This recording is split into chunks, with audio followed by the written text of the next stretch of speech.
ગુજરાત યુનિવર્સિટીની 29મી તારીખથી પરીક્ષા શરૂ થઈ રહી છે, ત્યારે અમદાવાદ અને ગાંધીનગરના પરીક્ષાર્થીઓ માટે મહત્વનો નિર્ણય કરાયો। આ બંને જિલ્લામાં વિદ્યાર્થીઓ જે કોલેજમાં અભ્યાસ કરે છે એ જ કોલેજમાં તેઓનું પરીક્ષા કેન્દ્ર રાખવાનો નિર્ણય કરાયો છે।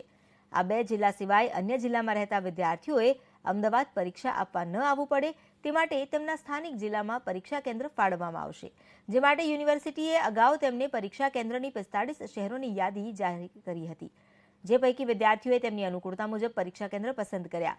પહેલા તબક્કાની પરીક્ષામાં 65,000 જેટલા વિદ્યાર્થીઓ પરીક્ષા આપવાના છે, જે પૈકી 28,000 જેટલા વિદ્યાર્થીઓએ ઓનલાઈન પરીક્ષાનો વિકલ્પ પસંદ કર્યો છે, જ્યારે બાકીના વિદ્યાર્થીઓ ઓફલાઈન પરીક્ષા આપશે। પહેલા તબક્કાની પરીક્ષામાં ગ્રેજ્યુએશનના 5મા સેમેસ્ટરના વિદ્યાર્થીઓ, જ્યારે પોસ્ટ ગ્રેજ્યુએશન સ્તરના 2જા સેમેસ્ટરના વિદ્યાર્થીઓ આ પરીક્ષા આપશે। પહેલા તબક્કાની પરીક્ષા 29 ડિસેમ્બરથી 5 જાન્યુઆરી સુધી ચાલવાની છે, જ્યારે બીજા તબક્કાની પરીક્ષા 7 જાન્યુઆરીથી શરૂ થશે, જેમાં 70,000 જેટલા વિદ્યાર્થીઓ પરીક્ષા આપવાના છે। આ સિવાય બીજા તબક્કાની પરીક્ષા પણ ફેબ્રુઆરી માસમાં લેવામાં આવશે।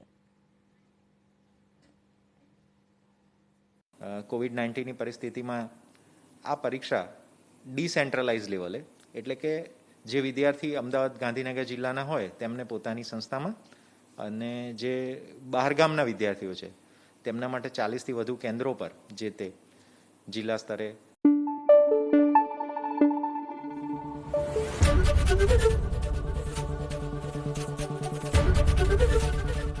એબીપી અસ્મિતા, ગુજરાતની અસ્મિતા।